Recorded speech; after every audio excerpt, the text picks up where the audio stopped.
I am not the Catholic candidate for president. I am the Democratic Party's candidate for president, who happens also to be a Catholic. Hello, everyone. We're back today for another session on the 6th of February, 2022. I'm joined here with Michael in Germany, and I'm here in Minnesota. And we are about to embark again on this journey into the conspiracy script with Michael. Michael, welcome. Welcome, Brett. Welcome, dear listeners. This is now the 9th session of what the Bible tells us about conspiracies. And of course, it's about JFK. We are taking the shortcut because we could have gone into several conspiracies before, like you have seen in the intro, for example, the gunpowder plot. But I think that Jörg, for example, had made sessions about that. I'm not sure if Tom Friess has gotten into it, but I don't want to be repetitive here, and I want to have shining some other lights, because the situation which occurred on the presidency, or during the presidency and before the presidency and after the presidency of John F. Kennedy is quite interesting if you compare that to the actual situation. Of course, when you ask an historian, they will always say that, okay, that will take a little time because you have to go back and then to sort out all the facts. So you cannot do it on the current situation because you don't get the information and so soon. And it's also a method, I think, that somebody puts out a lie and then you have to research it to come to the truth. And in the meantime, while you are researching, they are publishing and producing another lie and another lie and another lie. So you cannot keep up. You know, there's an old quote from Mark Twain, who was also a member of the Freemason, and he says that lie travels several times around the earth unless the truth is putting on his shoes. And that's really the dilemma in it. So we cannot do that in the same way that somebody is promoting a lie. So that's quite easy. But to uncover things, that takes a real amount of time and research. So session 9 of conspiracies. What is to be expected? Of course, the item, once again, is John F. Kennedy. I was very pleased when Jörg found that photo from the late 1930s, where the entire family of Kennedy then were having a visit to the Vatican. So you see here Joe Sr., you see here his wife, you see John F. Kennedy, the later president, you see Robert F. Kennedy, and you see little Ted Kennedy, or Edward. Yeah. So you see all the family together in the Vatican. It's a black and white picture, but you see, of course, here the Swiss guards for the Vatican, for the lifeguards or bodyguards of the Pope, and of course Swiss, because Switzerland has been founded by the Papal Knights in about 1310, after they were banned in 1302 officially by the Pope. Yeah, and so that also must be the reason that Switzerland is very, very wealthy, high educated, and was not affected in any way during World War I and World War II. Switzerland was one of the only countries who were not affected by any losses because they are so-called neutral, a neutral country, which never belonged to the NATO, to the North Atlantic Treaty Organization, or to the Warsaw Pact, or to the Western Hemisphere, or to the Eastern Bloc, or to any kind of a political system. They were independent or neutral. So, once again, I would like to remind you something what we have done and what we have told about in the last session. That was a phrase here, or that the Joe Jr., so the supposed president, that he was, where's Joe Jr.? He must be the one who was taking the picture because he's not depicted here. Yeah, that could be. Yeah, that could be, huh? Could be, right. Yeah, he's got 4 sons, but I only see 3, so therefore. Right, that very well could be. Okay, so but there is here a quote. Joe Jr.'s years of intellectual challenge included a trip to Moscow and Socratic lessons, where Lasky posed questions to him that end with, "What will you do about this when you are president. Yeah, so that was absolutely clear. It was an elite training ground, and if Joe Jr. returned home a bit more liberal than his father, his devout Catholicism remained intact. He made his first trip to the continent to see the Pope and dutifully reported to his mother that he had, quoted, climbed the holy stairs of St. Peter's on my knees. So much for devout Catholicism.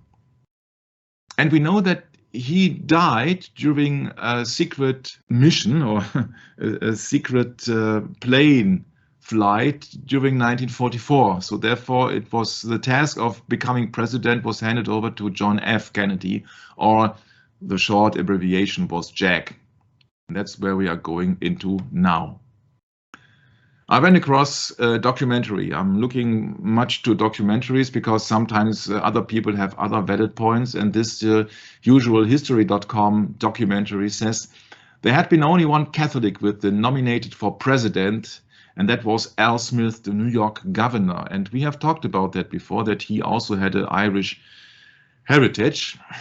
And it was 1928 when he ran for president. Of course, it was much too early for that. It was more than 10 years before the Second World War even. So that documentary also says, when John F. Kennedy applied for becoming president, there were all kinds of rumors that Kennedy would really rule through the Vatican.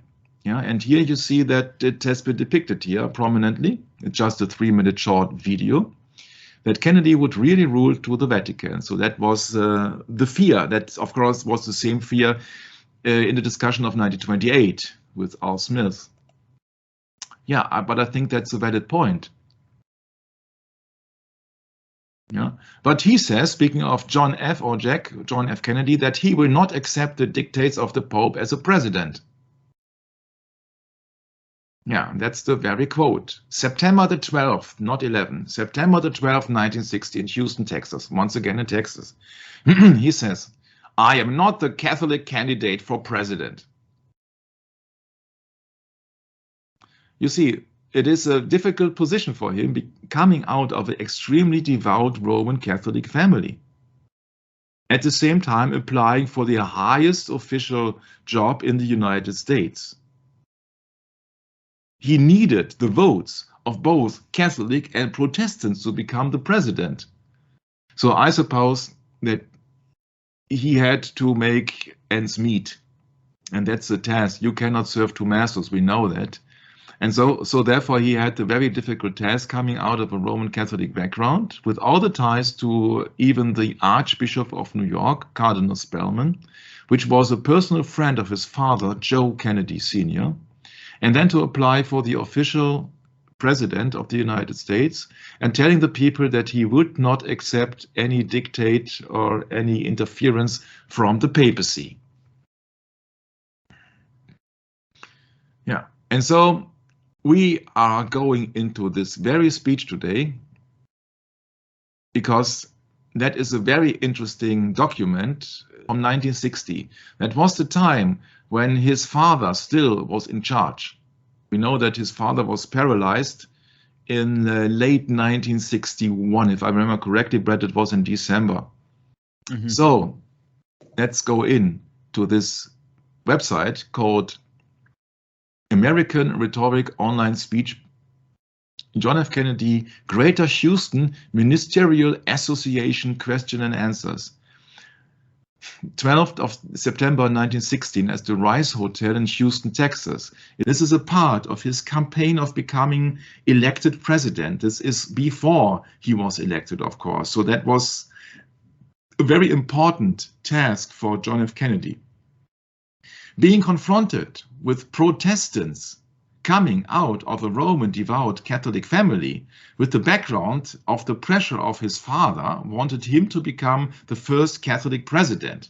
And now we will see with question and answer where I will play the part of the interrogator and Brett will play the part of President Kennedy. So we cannot... Michael, I just looked up the term ministerial association. And you know the first thing it says on Google when you look it up? Listen, a ministerial association is an ecumenical Christian group that is active on the local level. Ecumenical. Just thought we'd point that out quick. Yeah, thank you very much. That's a very valid contribution. When these people are being presented, they are being presented with their title. So, but we see that, oh, this is Pastor so-and-so from that church, so-and-so and so. Yeah, let's face it. We do not know what is staged. We do not know if John F. Kennedy knew the questions beforehand. I don't know that actually.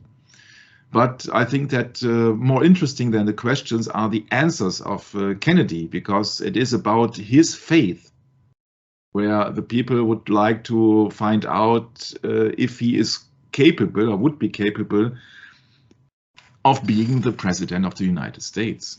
We are talking about 1960 here. We are not talking about 2020. So it is more than 60 years ago. Nevertheless, I find that very interesting and key for understanding what actually troubled Mr. Kennedy. And yeah, let's go into it. I'm grateful for your generous invitation to state my views.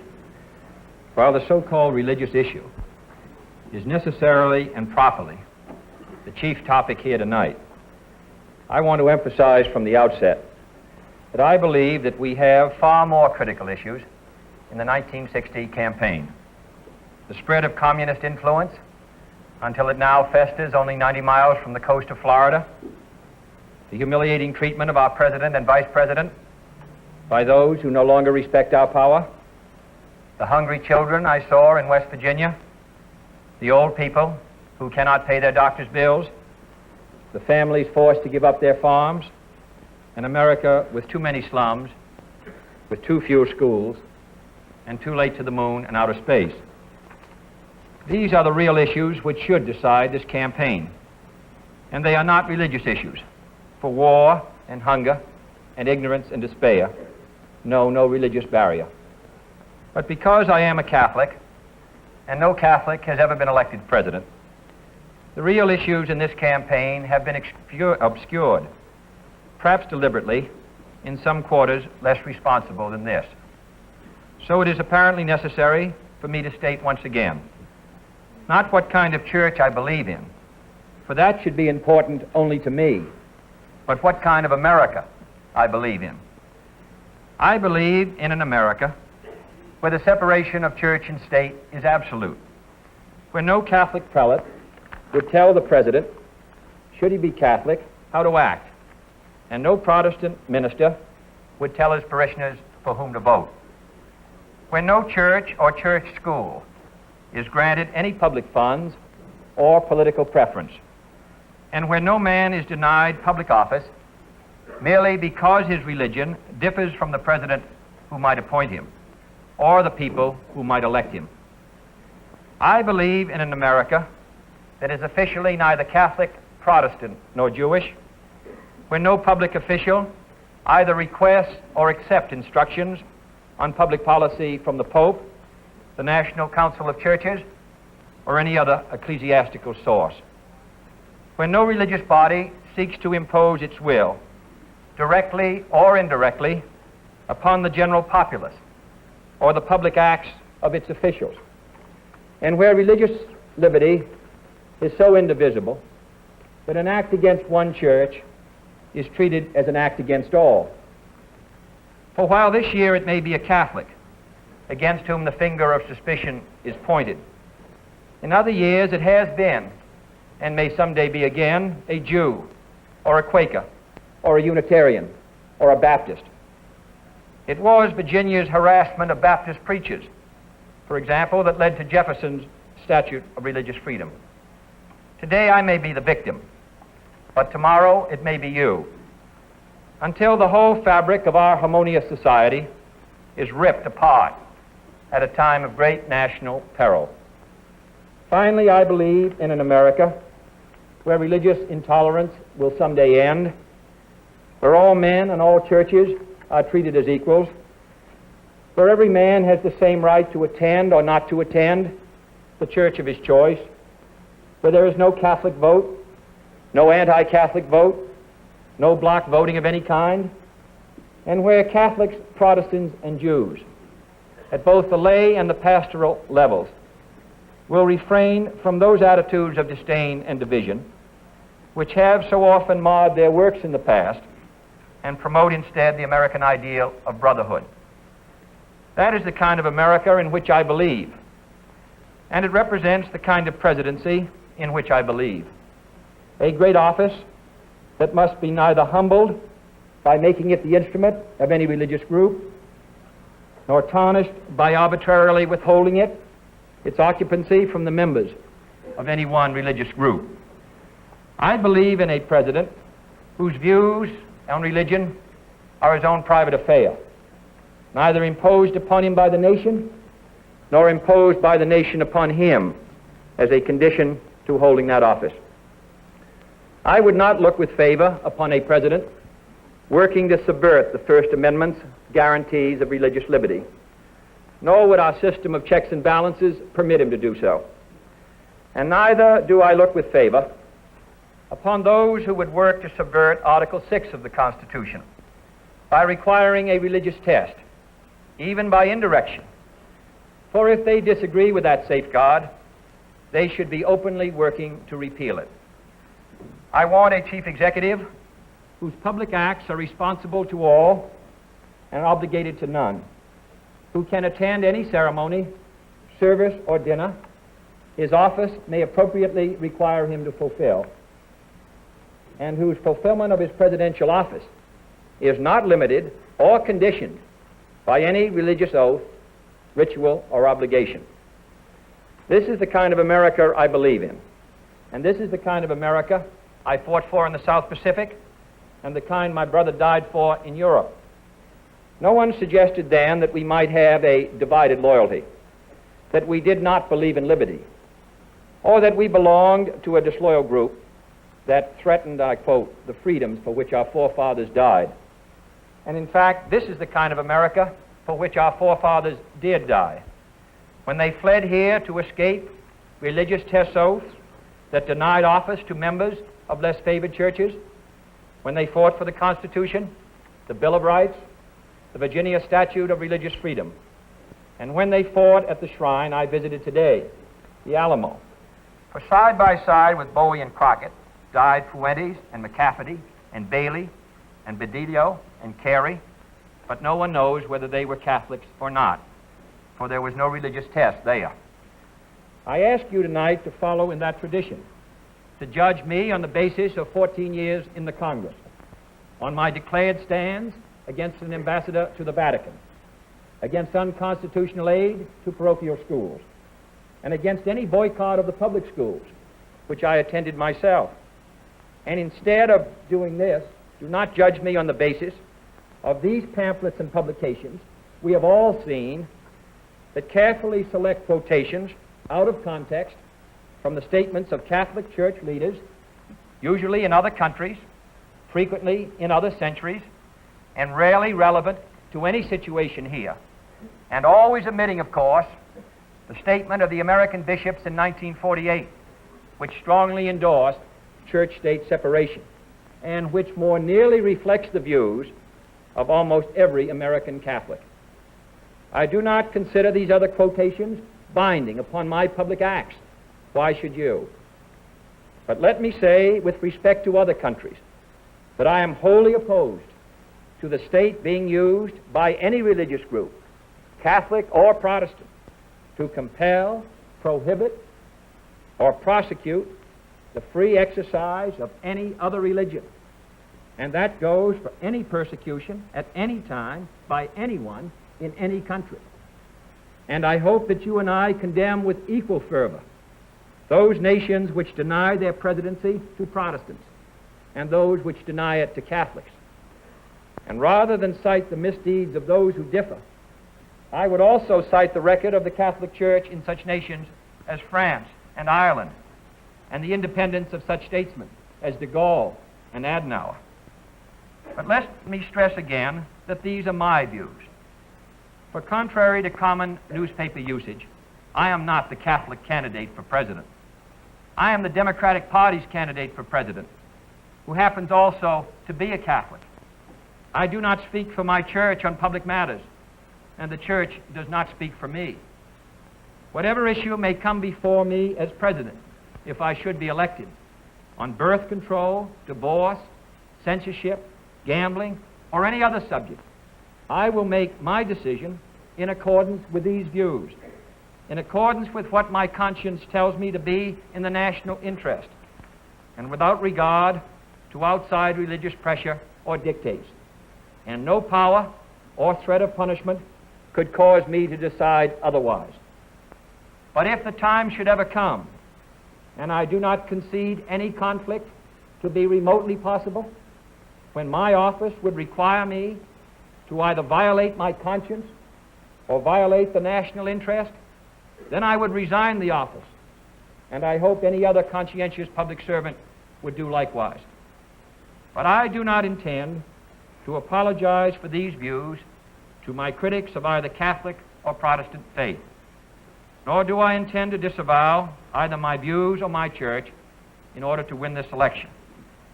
If I should lose on the real issues, I shall return to my seat in the Senate, satisfied that I tried my best and was fairly judged.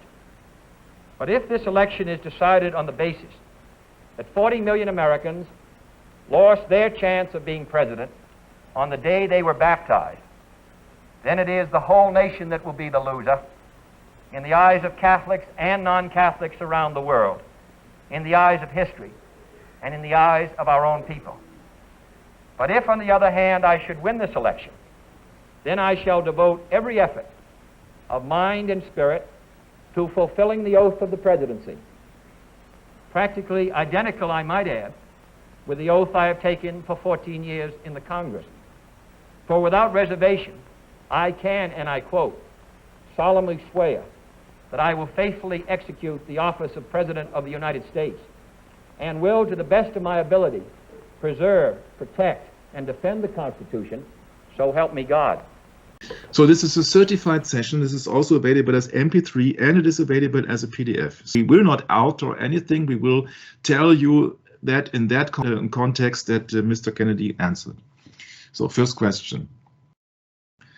The introducer, so the host here, not any interrogator. Due to the press of time, we should begin immediately with the question and answer period. You know the ground rules. So that means that Kennedy has held a speech before into the questions and answers. So question. Senator Kennedy, I'm Glenn Norman, pastor of Second Baptist Church in Corpus Christi. Corpus Christi is Latin, means the body of Christ. I think I speak for many that do not in any sense discount or in any sense doubt your loyalty and your love to this nation or your position that's in accord with our position in regard to the separation of church and state. You see, that is the absolute valid point here right at the beginning. But could I bring it down to where we stand right here tonight as two men of just nearly equal in age, just standing facing each other? If this meeting tonight were being held in the sanctuary of my church, it's the policy in my city that has many very fine Catholics in it, but it's the policy of Catholic leadership to forbid them to attend a Catholic Protestant service. If we tonight were in the sanctuary of my church, just right as we are, would you and could you attend as you have here? Speaking about the Second Baptist Church. Now comes the answer of Mr. Kennedy. Well, yes, I could. I can attend any, as I said in my statement.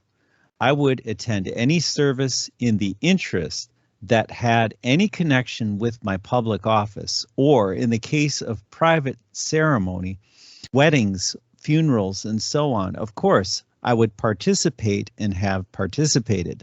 I think the only question would be whether I could participate as a participant, a believer in your faith, and maintain my membership in my church.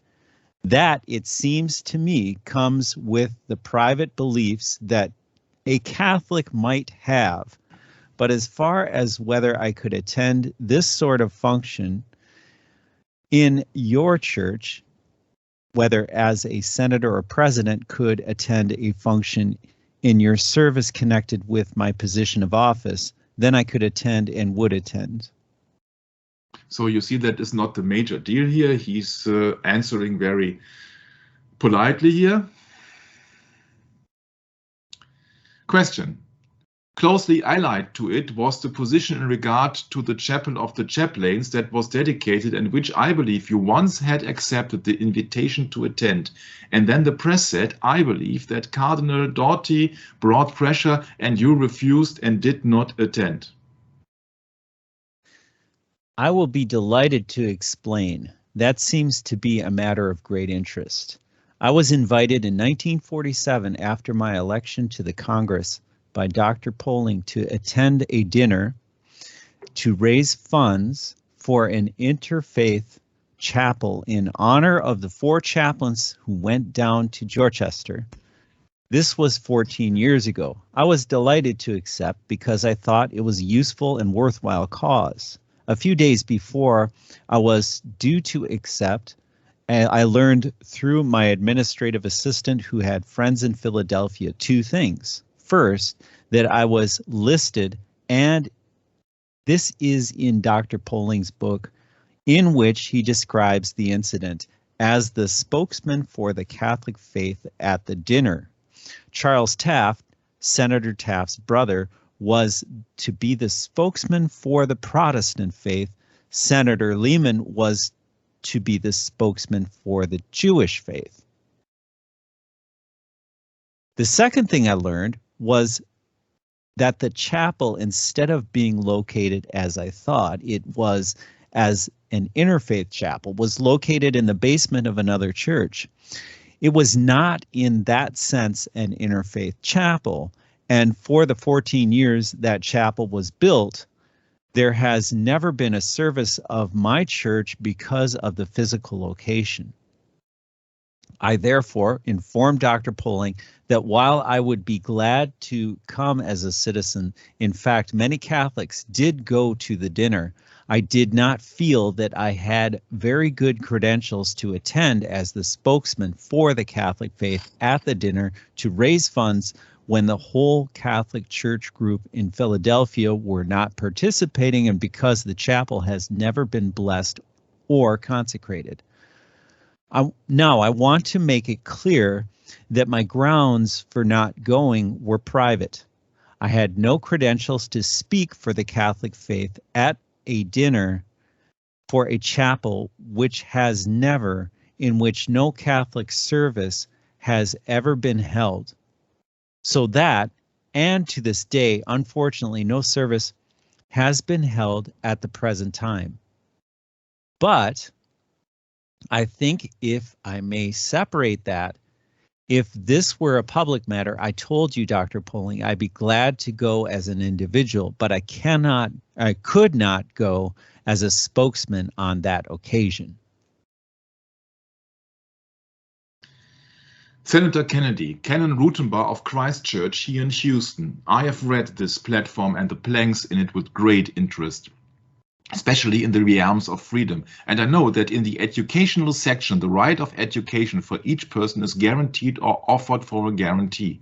It also says that there shall be equal opportunity for employment. In another section, it says there shall be equal rights to housing and recreation. All of these speak, I think, in a wonderful sense to the freedom which we want to keep here in America. Yet, on the other hand, there is another place in the platform. These words, quote, we will repeal the authorization for right-to-work laws, unquote. Now, it seems to me that in this aspect here, I feel that these are much more important than any religious issue. Here you are abolishing an open shop. You are taking away the freedom of the individual worker, whether he wants to work and wants to belong to this union or not. Now, isn't this sort of double talk? You're guaranteeing freedom on one hand, and yet you're going to take it away on the other? No, I don't agree with that. I think there's a dichotomy here in the platform. Well, that provision has been in the platform since 1948, and I am sure there is a difference of opinion between us on that matter, and between many Democrats on that matter. But I think that it's a decision which goes to the economic and political views. I don't think it involves a constitutional guarantee of freedom. In other words, under the provisions of the Taft-Hartley law, a state was permitted to prohibit a union shop, but it was not permitted to guarantee a closed shop. Now, my own judgment is that uniformity in interstate commerce is valuable, and therefore I hold with that view that it's better to have uniform laws and not a law which is in interstate commerce. And these are all, this is not intrastate, but interstate commerce, which permits one condition in one state and in another. This is not a new provision. It's been in for the last 3 platforms. Yeah, so that was not that much of interest, I think, but it's becoming more intense soon. Sure. Question. Max Dahlke, president of Gulf Coast Bible College and pastor of First Church of God here in Houston, and I'm a member, Mr. Meza, of the Houston Associate of Ministers. Mr. Kennedy, you very clearly stated your position tonight in regard to the propagation of the gospel by all religious groups in other countries. I appreciated that much because we Protestants are a missionary people. Oh, very interesting sentence. Uh-oh. Huh? Big mistake. We should explain. I think we really should explain. I don't know if there are somebody who are just being here for the first time or so. Yeah. So mission means sending abroad as an agent originally from Jesuits. Yeah. You see these missionaries. Yeah, they wanted to spread the faith, but with the sword, because the Jesuits is military. It's regimini militantis ecclesia. So it's military. That's right. It's military of the church. Order of the church. Yes. Yeah. So that's a really shame when a Protestant uses the missionary term, and they do on a regular basis without thinking about it. And believe me, I've used it too. I have to rethink everything now. And that's the problem with Jesuitism, is that it indeed is like a cancer, and it just eats away. You know, and it's eating away the Protestant faith. That's the point. So here, this Protestant is actually telling you to your face that we have Jesuit principles in our policy. Yeah. Which is a big danger. It should be weeded out. You should not use, it should be, we Protestants are bringing the gospel to the people. That's what it should read. You know, we're talking about the old path, the gospel of the old path, you know, the historical knowledge that's been eradicated, Michael. Yeah, that's actually, you can read that sentence in 2 ways. The first way is the exoteric. He says, I appreciated that much because we Protestants are a missionary people. And in the esoteric meaning, it means I appreciate that much because we Protestants are Jesuitical people. Ah, there you go. There's another way to say it. Yep.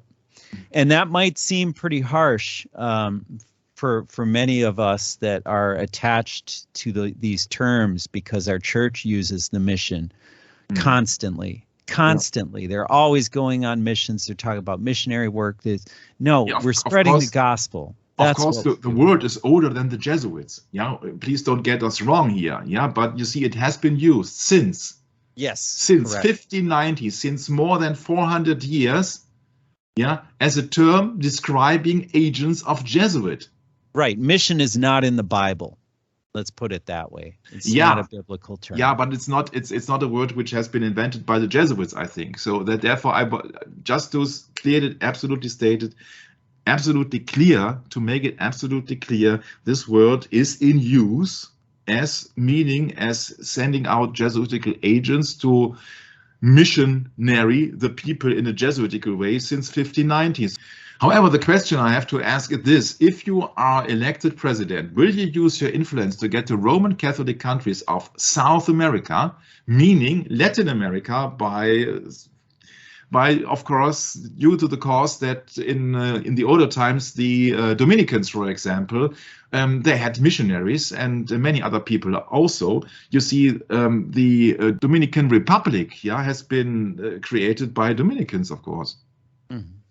Yeah. So once again, will you use your influence to get the Roman Catholic countries of South America and Spain to stop persecuting Protestant missionaries? Oh, wow. What a word. And to give equal rights to Protestants to propagate their faith as the United States gives to the Roman Catholics or any other group. Yeah, you see that when you know that to propagate comes from propaganda, yeah, we have to go into this too. Yes. They are using actually Catholic words or Jesuitical words. Yeah, propaganda means a committee of cardinals in charge of foreign mission of the Catholic Church. See, propagation, it says at the bottom. Yeah. Yeah, see, propagation. There you go. Yeah, of course, that's just a noun. Yeah, propagation, the causing of plants of animals to reproduce. Yeah, but from Latin propagationem, nominative propagatio. Yeah, and once again. Yeah, the propagation of the faith. So yeah, there you go. Yeah, but propaganda as itself, not propagation, but propaganda, would mean cardinals in charge of the Roman Catholic Church. Yeah, so by accident or on purpose, I don't know, they are using these Latin words.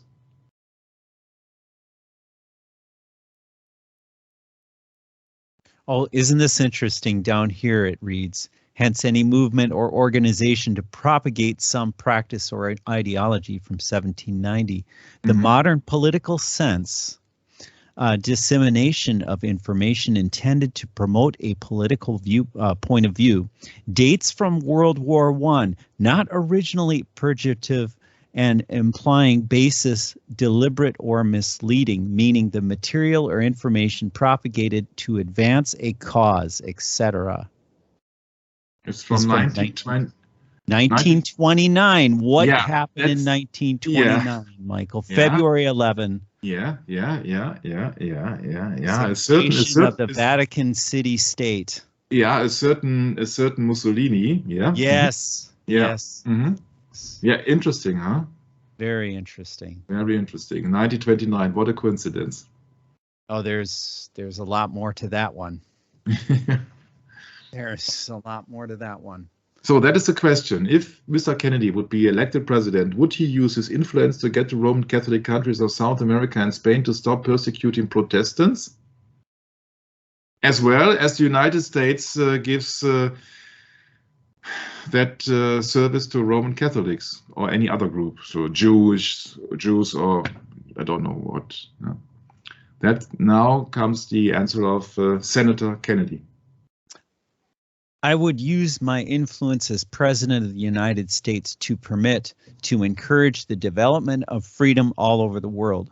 One of the rights which I consider to be important is the right of free speech, the right of assembly, the right of free religious practice, and I would hope that the United States and the president would stand for those rights all around the globe without regard to geography or religion or political traditions. It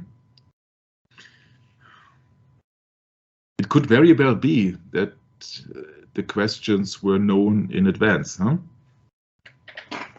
It could be. Could be, yeah. But what does he tell you here? He does tell you here that I consider to be important is the right of free speech. Can you imagine that speech in 2022? No. The right of assembly in 2022? Can you imagine how much changed in 60 years? Well, you have to remember, this was not that long after World War II, within 20 years. Not even 20 years had passed since the end of World War II. Yeah, so I think the people were pretty sick of the killing. But here we are in 2022. Yeah, but the right of free speech, you see that nowadays you also all got these restrictions and censorship. Everywhere you go, you have restrictions. Yeah. You see that this speech would not be unthinkable in 2022 now. The right of free speech, the right of assembly, the right of free religious practice so far is guaranteed in the First Amendment in the United States. So that's the answer. Now comes the question. Senator Kennedy, this is E.H. Westmoreland, pastor of the South Main Baptist Church here in Houston. I have received today a copy of resolution passed by the Baptist Pastors Conference of St. Louis, and they're going to confront you with this tomorrow night. I would like you to answer to the Houston crowd before you get to St. Louis. This is the resolution. With deep sincerity and a Christian grace, we plead with Senator John F. Kennedy as the person presently concerned in this matter to appeal to Cardinal Cushing, Mr. Kennedy's own hierarchical superior in Boston, to present to the Vatican Mr. Kennedy's sincere statement relative to the separation of church and state in the United States and religious freedom as represented in the Constitution of the United States, in order that the Vatican may officially authorize such a belief for all Roman Catholics in the state. Yeah, Mr. Kennedy's own hierarchical superior, of course, that's in a clergy way, in Boston, to represent the Vatican's Mr. Kennedy's sincere statement to the separation of church and state in the United States. You see, in a nutshell, that's the same fear the people had as in 1928 with the presidential run of Alfred E. Smith. Yeah, so now we're getting into the nitty-gritty of it all. Now comes the answer of the Senator John F. Kennedy. May I just say that as I do not accept the right of any, as I said, ecclesiastical official to tell me what I shall do in the sphere of my public responsibility as an elected official, I do not propose also to ask Cardinal Cushing to ask the Vatican to take some action. I do not propose to interfere with their free right to do exactly what they want. There is no doubt in my mind that the viewpoint that I have expressed tonight publicly represents the opinion of the overwhelming majority of American Catholics. And I think that what my view, I have no doubt, is known to Catholics around the world. I'm just hopeful that by my stating it quite precisely, and I believe I state it in the tradition of the American Catholics way back all the way to Bishop John Carroll, I feel that I hope this will clarify it without my having to take the rather circassious route to this is the position I take with the American Catholic Church in the United States with which I am associated. Yeah, Brett, I think that's dynamite here in the sense. I do not accept the right of any ecclesiastical, no, once again, I do not accept the right of any, as I said, ecclesiastical official to tell me what I should do in the sphere of my public responsibility as an elected official. Yes, you're correct. That's a big no-no, huh? Yeah, so to the hierarchy. What he's telling them is it's none of your business. Right. He's telling the hierarchy that. Yeah. So I think that when the Vatican was listening to that question and answers, you know what the speech of Mr. Kennedy before was. I think that when the officials in the Vatican have listened to his speech and to the question and answers, maybe they would have raised some eyebrows there, but maybe they thought, oh, it is just a publicity stunt. Yeah, it is just to collect votes. Yeah, it is just part of his campaign. So let's just look first what the boy's got to do when he's in office. Yeah, so I think that is most likely what happened. I know that is a theory, but you see that during the campaign, everybody tells you anything that what the audience usually would like to hear, so that you can get the votes. Yeah, so he was, of course, demanding to have the amount of votes he needed badly for the presidency, and that's a big thing here at the moment. I do not accept the right of any ecclesiastical to tell me what to do. Stay out of my business. I would be glad to state to you that no one can direct me in the fulfillment of my duties as a public official under the United States Constitution. We appreciate your forthright statement. May I say we have great admiration for you. But until we know that this is the position of your church, because there will be many Catholics who will be appointed if you are elected president, we would like to know what that they, too, are free to make such statements as you've been so courageous to make. Well, let me say that anyone that I would appoint to any office as senator or as a president would, I hope, for the same view of the necessity of their living up to not only the letter of the Constitution, but the spirit. If I may say so, I am a Catholic. I've stated my view very clearly. I don't find any difficulty in stating that view. In my judgment, it is the view of American Catholics from one end of the country to the other, because as long as I can state it in a way which is, I hope, is satisfactory to you, why do you possibly doubt that I represent a viewpoint which is hostile to the Catholic Church in the United States? I believe I'm stating the viewpoint that Catholics in this country hold towards the happy relationship which exists between church and state. Oh. Isn't that something?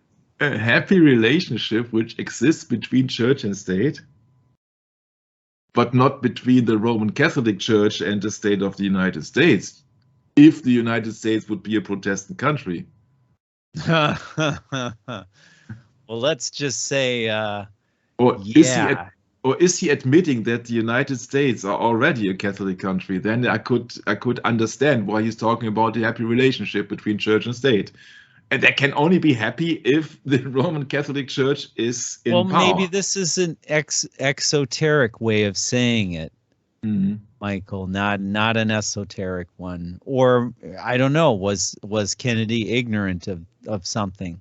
No, but it seems a little bit like double talk. Yeah, he says the church shall be out of my business. Yeah, that it does not affect me. Let get out of my business. And at the same time, he says there is a happy relationship which exists between church and state. Yeah, but in what regard? Well, there is a problem, because we're not differentiating between the Roman Catholic Church of, the Vatican compared to the American Catholic Church, which is much different. Okay, that could very well be, because otherwise I have a hard time understanding what he's actually talking about. Yeah, because the American Catholic Church is not the same. It is not the same. Thanks for clearing that up, because you see that we have to take it as it is.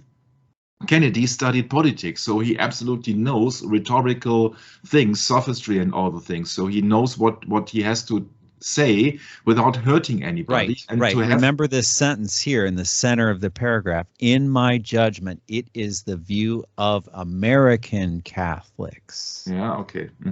Yes, so he's specifically addressing American politics and American Catholics being a happy church and state.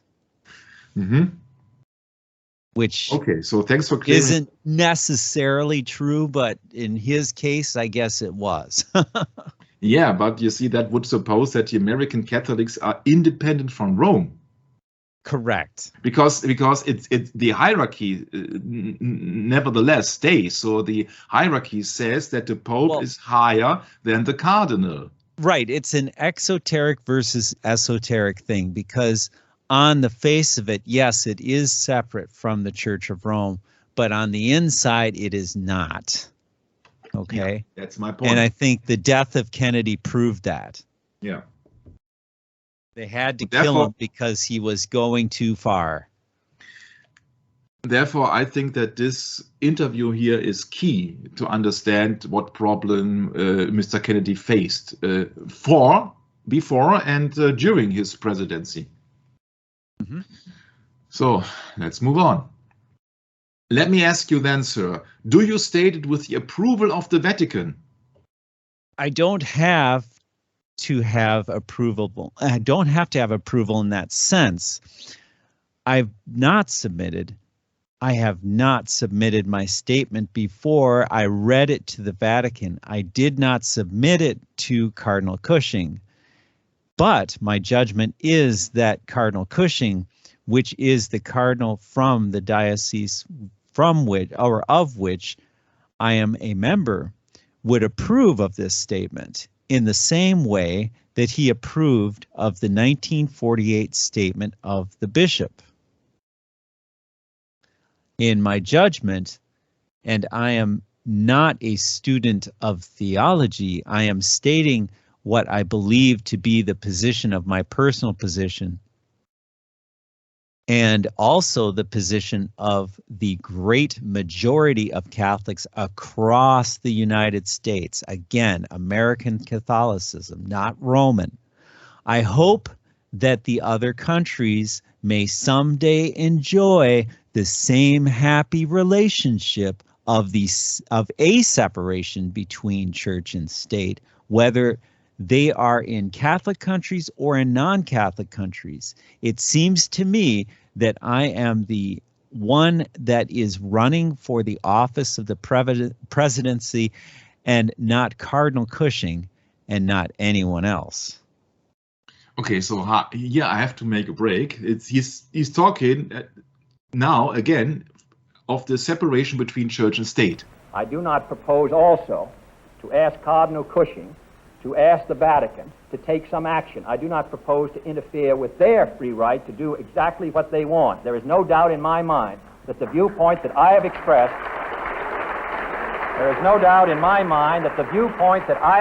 tonight publicly represents the opinion of the overwhelming majority of American Catholics. In regard of the American Catholics, because he says across the United States, right? Correct.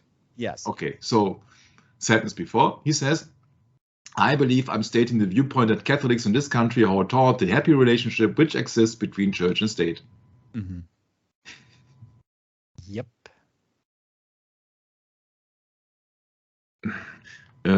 Would the phrase walking on thin ice fits? Sure. Mm-hmm. Sure. So, comment, we would like very much for the Cardinal to make the same statement.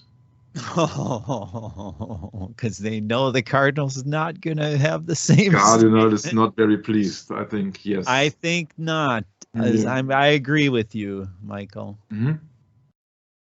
Senator Kennedy, I am K.O. White, pastor of Houston's Downtown First Baptist Church and former pastor of Metropolitan Baptist Church in Washington, D.C. Let me return for a moment to the matter of the Chaplain's Chapel, because there will be some questions raised, I'm sure, and we would like to have just a little further statement from you. Today I had a telephone conversation with Dr. Poling and received this telegram from him. I'm sure you would like to clear this matter up. Let me read briefly from this telegram. The Memorandum on Religion as an election issue prepared by Senator Kennedy's associates has a section on the polling incident. The section contains serious factual errors. I believe the senator will wish to correct the errors, or that he would wish to withdraw that section. The original draft of the program of the interfaith dinner held in the Bellevue Stratford Hotel on December the 15th in 1947 identified Mr. Kennedy, then Congressman from Massachusetts, as Honorable John F. Kennedy, Congressman from Massachusetts. Mr. Kennedy was never invited as an official representative of a religious organization, nor indeed as the spokesman for the Catholic faith.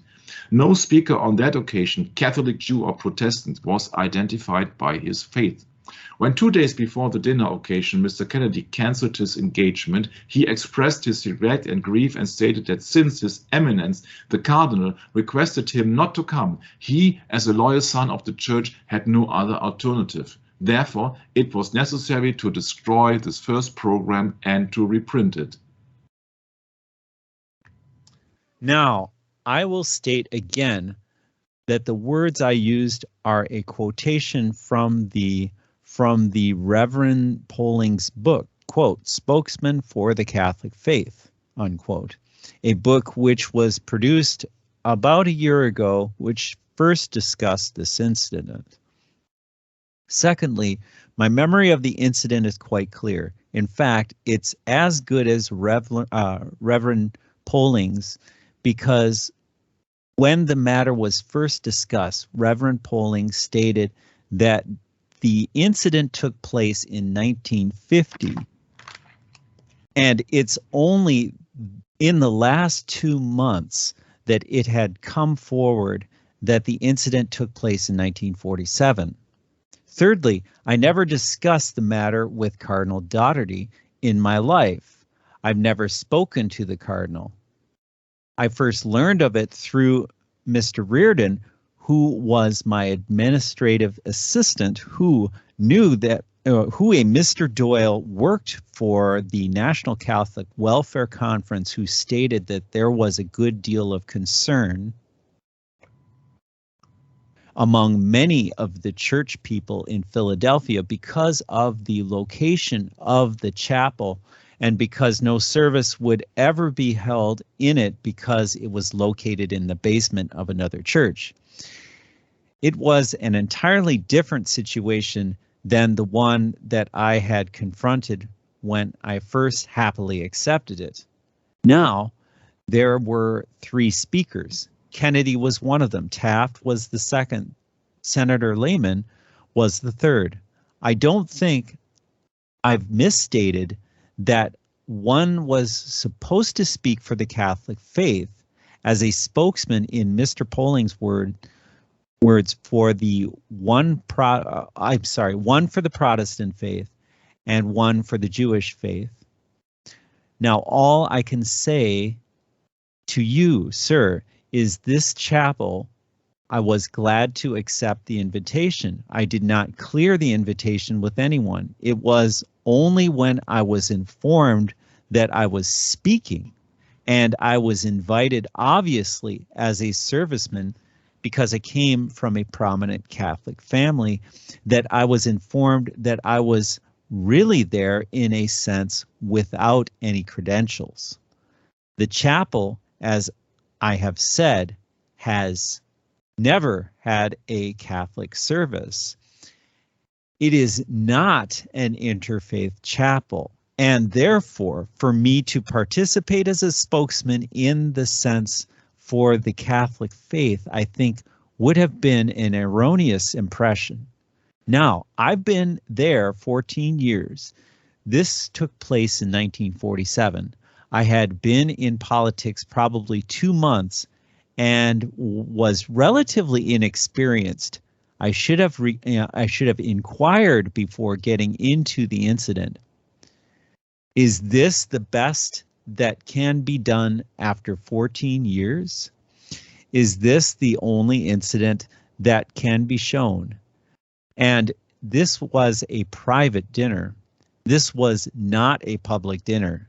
This was a private dinner. This did not involve my responsibilities as a public official. My judgment was bad only in accepting it without having all the facts, which I wouldn't have done at a later date. But I do not want to say that I've been there for 14 years. I have voted on hundreds of matters, probably thousands of matters, which involve all kinds of public questions, some which border on the relationship between church and state. And quite obviously, that record must be reasonably good, or we wouldn't keep hearing about the polling incident. In addition, I don't mean to be disrespectful to the Reverend Polling. I have high regard for his son. I have high regard for Dr. Polling. I don't like to be in a debate with him about it, but I must say, even looking back, I think it was imprudent of me to accept it without more information. But I don't really feel that it demonstrates unfitness to hold public office. The reason for our concern is the fact that your church has stated that it has the privilege and the right and the responsibility to direct its members in various areas of life, including the political realm. We believe that history and observation indicate that it has done so. And we raise the question because we would like to know, if you are elected president and your church elects to use that privilege and obligation, what your response will be under those circumstances. If my church attempted to influence me in a way which was improper, which affected adversely my responsibilities as a public servant, sworn to uphold the Constitution, then I would reply to them that this was an improper action on their part, that it was one to which I could not subscribe, that I was opposed to it, and that it would be an unfortunate breach of and interference with the American political system. I'm confident that there would be no such interference. We've had 2 Chief Justices of the Supreme Court who were Catholics. We've had 3 Prime Ministers of Canada in this century. I've already mentioned Mr. de Gaulle and Mr. Ardenauer. My judgment. This is the Mr. de Gaulle is the French Prime Minister, and Mr. Adenauer is the German Chancellor. They are both Catholics. So, my judgment is that an American who is a Catholic, who is as sensitive as a Catholic must be, who seeks this high office, has expressed to the pressures which whirl around us that he will be extremely diligent in his protection of the constitutional separation. Oh, excuse me, that he will be extremely diligent in his protection of the constitutional separation. Yeah, you see, that is more or less, that is another confirmation of Kennedy, that he says that, yeah, they should get out of his office so that he would not have any interference from the church. I was opposed to it. So he was in opposition to the church if the church would try to influence him. Of course, he has to say that to calm down the doubts of the Protestants here. This is more or less a Protestant or economical event here. Yeah, so I don't know if he would have used the same words if it would be a public broadcast on what else for the general public. But interesting, you see that they're already in the 1960s. There are 2 Chief Justices of the Supreme Court who were Catholics. And 3 Prime Ministers of Canada in the century. Yeah, as I always said, that Canada is the Great Britain of the New World. Okay, so yeah, and then the answer is quite humorous. We would be most happy to have such a statement from the Vatican. Yeah. So the narrator says, because of the briefness of the time, let's cut out the applause. Senator Kennedy, B.E. Howard, Minister of the Church of Christ. First of all, I should like to quote some authoritative quotations from Catholic sources and then propose a question. So, now comes a quote. So, that a false statement knowingly made to one who has not a right to the truth will not be a lie, unquote. The source is Catholic Encyclopedia, Volume 10, page 696, quoting. However, we are also under an obligation to keep secrets faithfully, and sometimes the easiest way of fulfilling that duty is to say what is false or tell a lie. The source is Catholic Encyclopedia, Volume 10, page 195. Quote, when mental reservation is permissible, it is lawful to corroborate one's utterances by an oath if there be an adequate cause. Article on perjury. Catholic Encyclopedia, Volume 11, page 696.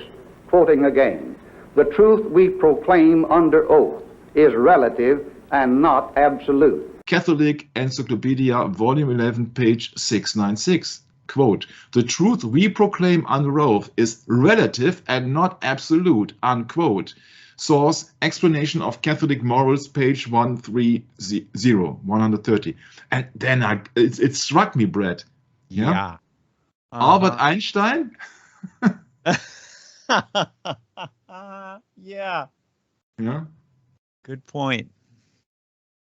Let's look it up here, and that's, I think I have inserted it here.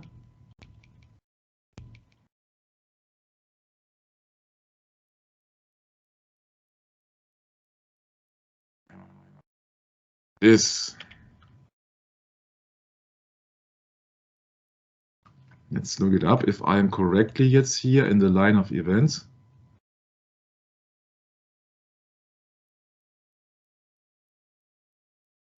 Okay.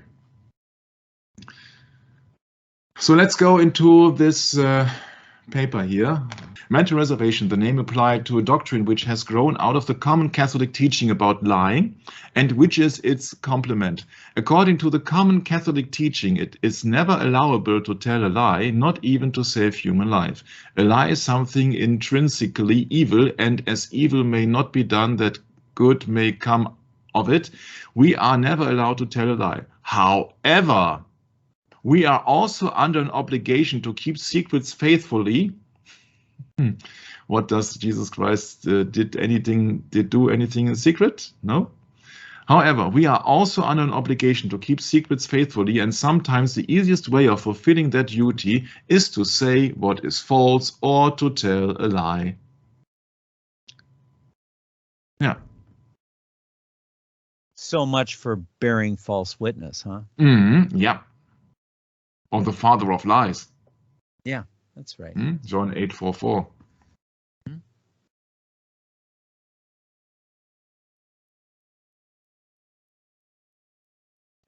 Just recently from the Vatican in Rome, this news release was given from the official Vatican newspaper, and I'm quoting that of May 19, 1960, Tuesday, stated that the Roman Catholic hierarchy had the right and duty to intervene in the political field to guide its flock. To intervene in the political field. Interesting, huh? That in 1960 they came up with that. Interesting, huh? The newspaper rejected what is terming, quoting, the absurd split of conscience between the believer and the citizen. However, Observatore Romano, isn't that the newspaper of the Catholic Church? Should be, yeah. Yeah, made it clear that its stern pronouncement was valid for Roman Catholic laymen everywhere. It deplored the great confusion of ideas that is spreading, especially between Catholic doctrine and social and political activities, and between the ecclesiastical hierarchy and the lay faithful in the civil field. Pope John XXIII recently gave his statement according to the St. Louis Review, dated December 12, 1958, quoting, Catholics may unite their strength toward the common aim, and the Catholic hierarchy have the right and duty of guiding them. Yeah, then from the floor came objection due to time. Question, sir. Of course, to address Kennedy. Do you submit to the authority of the present Pope, which I have quoted from in these quotations? Well, let me say in the first place, I've not read the Catholic Encyclopedia, and I don't know all the quotation which you're giving me. I don't agree with the statement. I find no difficulty in saying so. But I do think probably I could make a better comment if I had the entire quotation before me. But in any case, I have not read it before. If the quotation is meant to imply that when you take an oath, you don't mean it, or that it's proper for you to make oaths and then break them, that it is proper for you to lie, if that is what this states, and I don't know whether that is what it states unless I read it all in context, then of course I would not agree with it. Secondly, on the question of the Observatore Romano article, once again, I don't have that in full. I read the statement of last December, which was directed in the situation of Sicily, where some of the Catholics were active in the Communist Party, but I'm not familiar with the one of May 1960 that you mentioned. In any case, the Observatory Romano has no standing as far as binding me. Thirdly, this quotation of Pope John 1958, I didn't catch all of that, and if you'll read that again, I will tell you whether that I feel whether I support that or not. Yeah, I think we have to rely heavily on the first paragraph here. When he says here, when you take an oath, what does the Bible tells you of to swear? Not to swear at all. Yeah. Yeah. Wasn't that in Matthew? James too? I can't remember what chapter it is. Yeah, here, Matthew 5:34. Shall we use that? Yeah, that's good enough. Yeah. Very much so. Okay. So you see that here in Matthew 5:43, it's been indicated, Brett. But I say unto you, swear not at all, neither by heaven, for it is God's throne. Yeah. And it continues. Mm-hmm. Yeah, it's very, very important. Yeah, for whatsoever is more than these cometh evil. Yeah.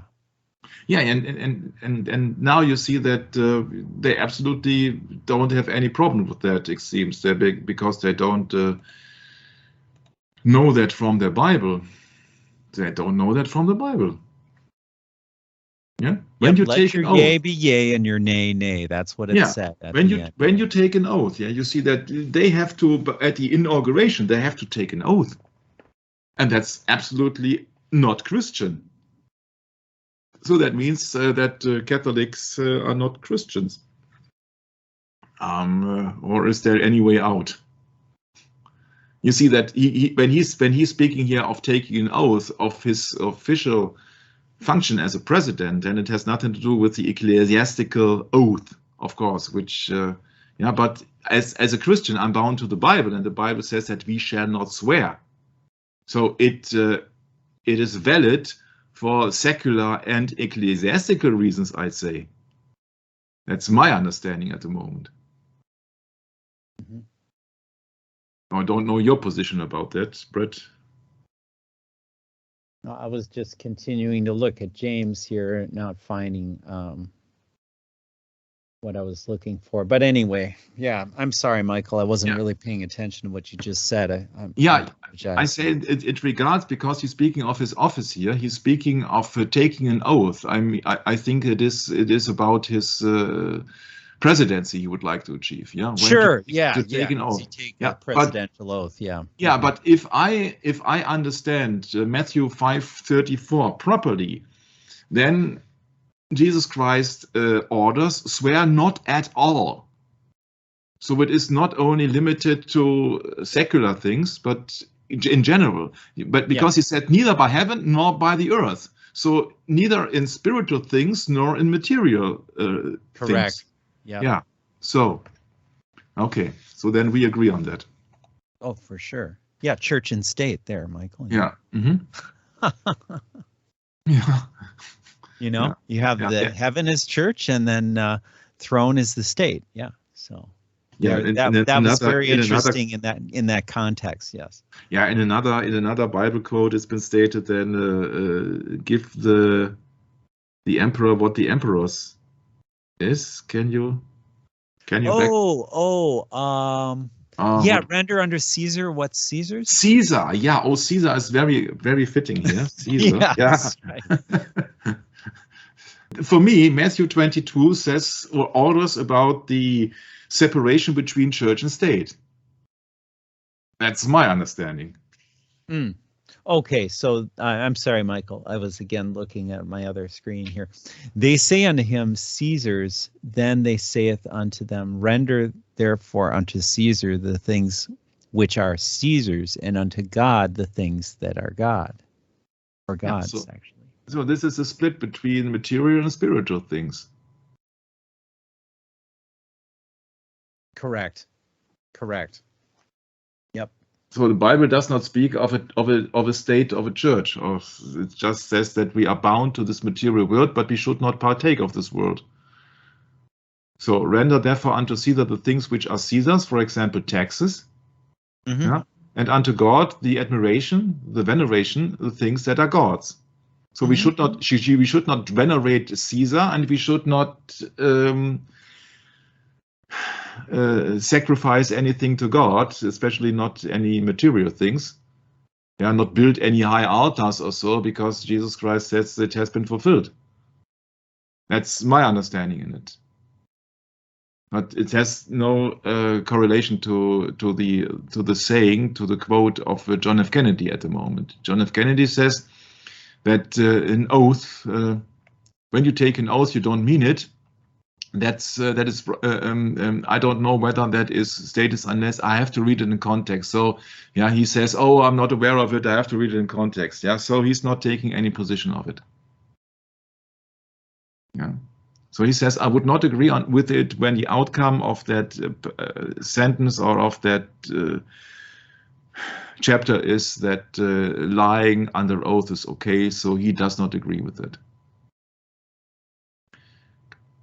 But you see that taking an oath is not Christian. Yeah, it's, of course, what do you expect? Kennedy was 43 at the time when that interview happened.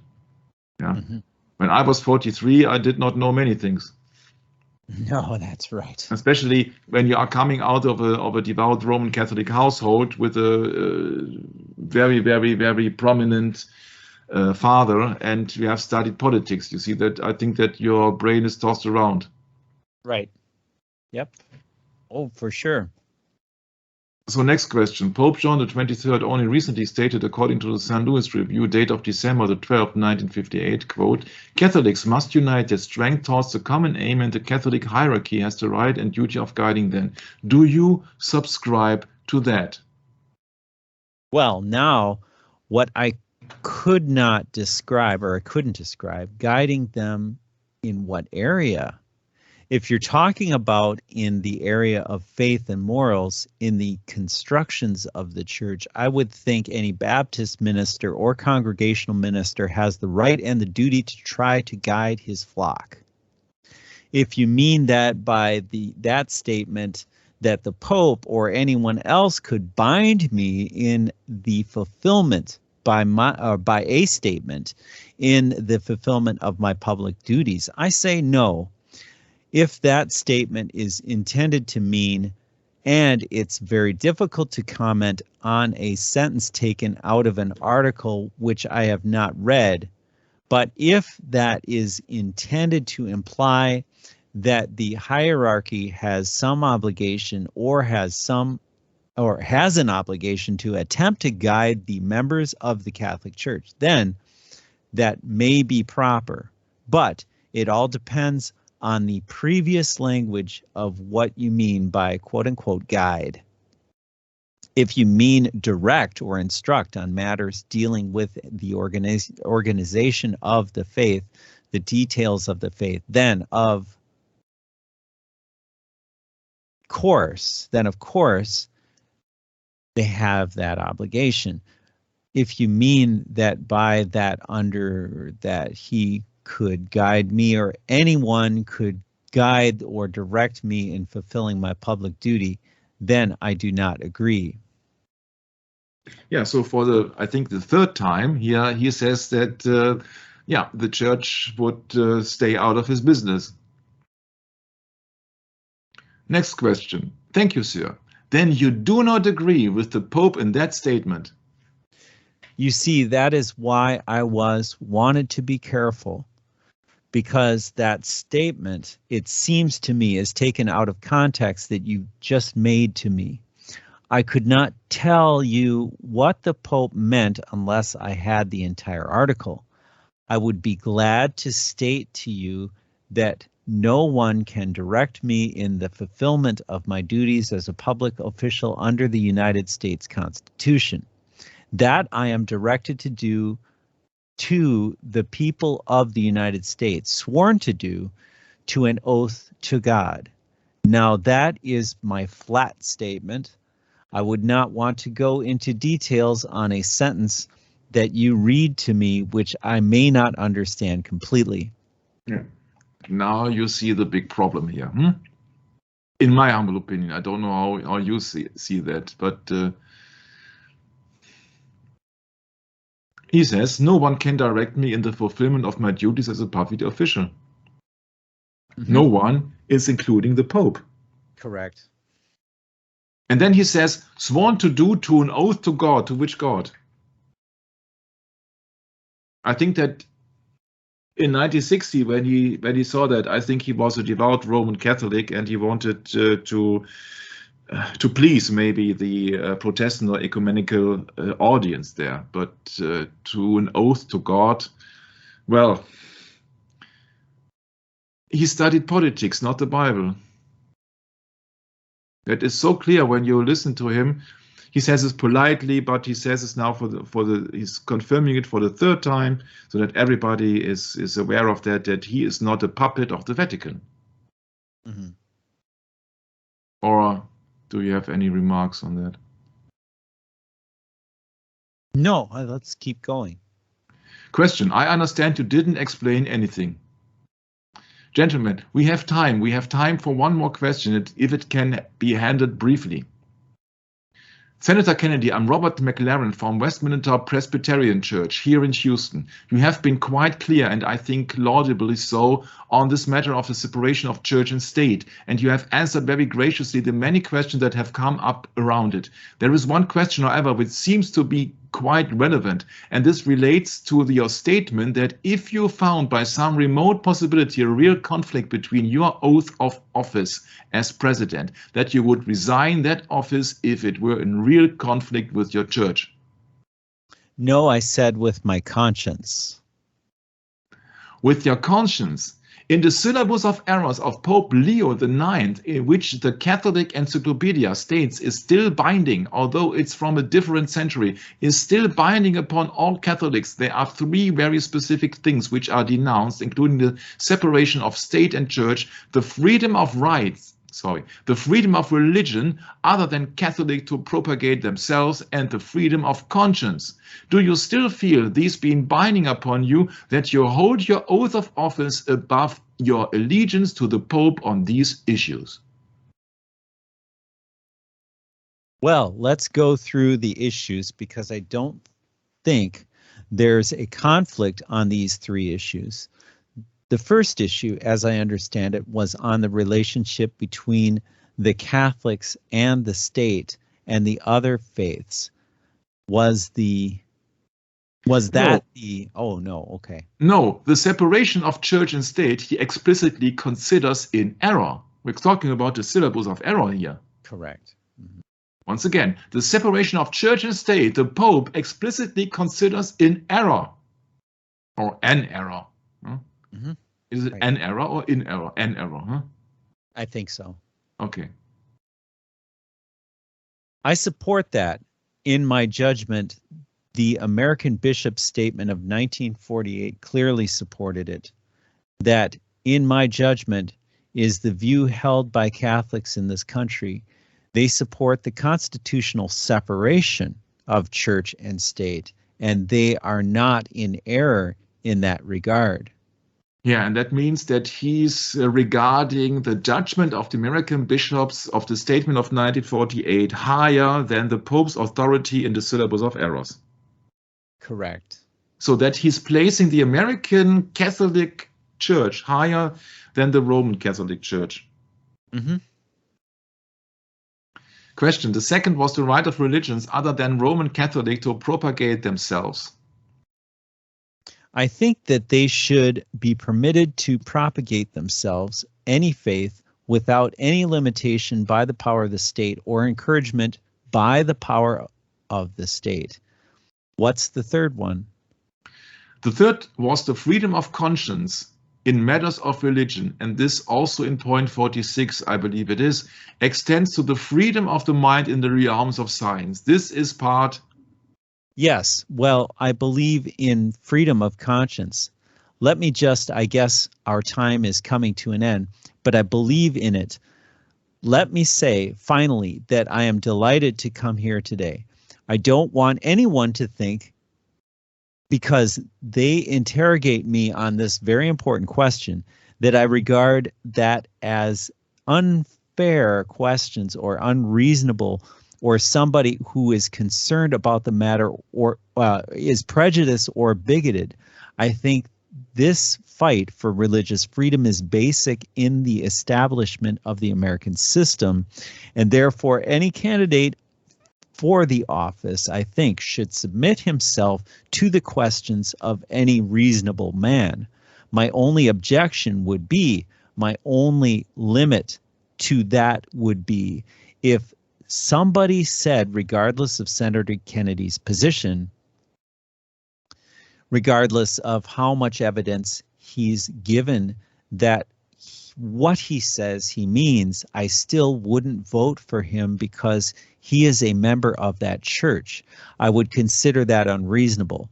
What I consider to be reasonable is an exercise of free will and a free choice, is to ask the candidate to state his views as broadly as possible, investigate his record to see what whether he states he believes, and then to make an independent, rational judgment as to whether he could be entrusted with this highly important position. So I want you to know that I'm grateful to you for inviting me tonight. I am sure that I have made no converts to my church, but I do hope that at least my view, which I believe to be the view of my fellow Catholics who hold office, I hope that it may be of some value, in the least, assisting you to make a careful judgment. Thank you. That was the question and answers of Kennedy. And also in that latest line of sentences here, you see that he's absolutely not in line with the papal doctrine, I think. The freedom of conscience. That came from the Reformation. Yeah. So then the fight for religious freedom. And then he also tops that and he says, an exercise of free will and free choice.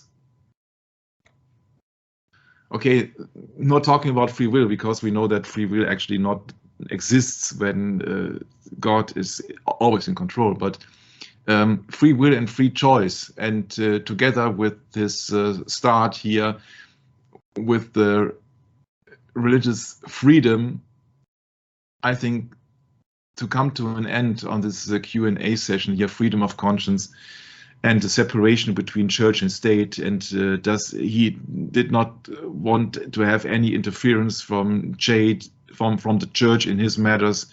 And you see that it all sums up that he, in that regard here, in that speech and on that Q&A session, he's not obedient to the Pope.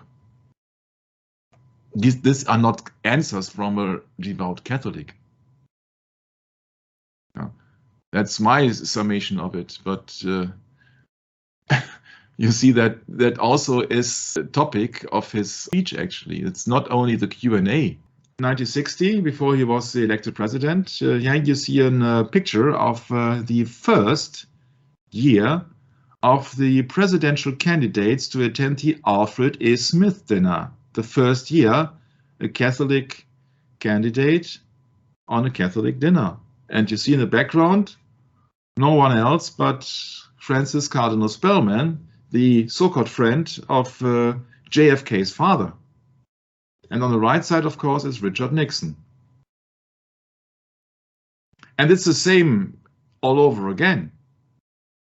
It's the same all over again. Yeah.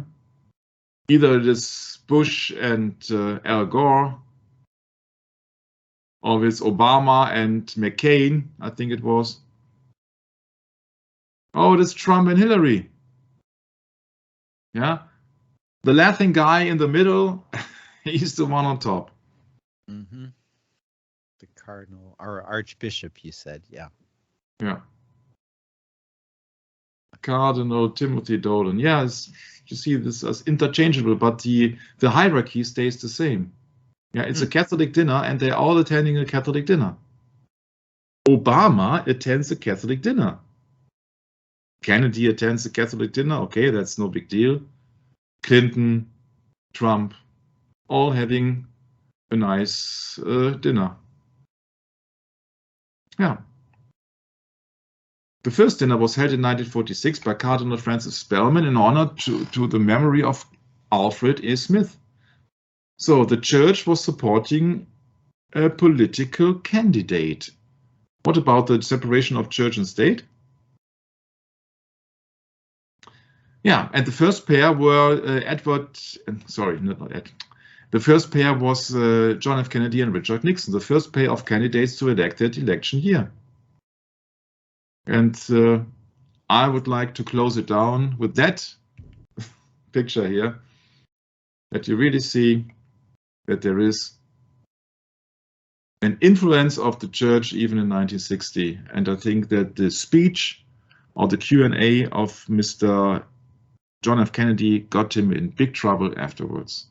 For me, this is one of the key things that you really see, that on the one hand, he was a devout Catholic to a certain degree, maybe not that devout as his brother, his deceased brother, or maybe not so devout as his mother and his father.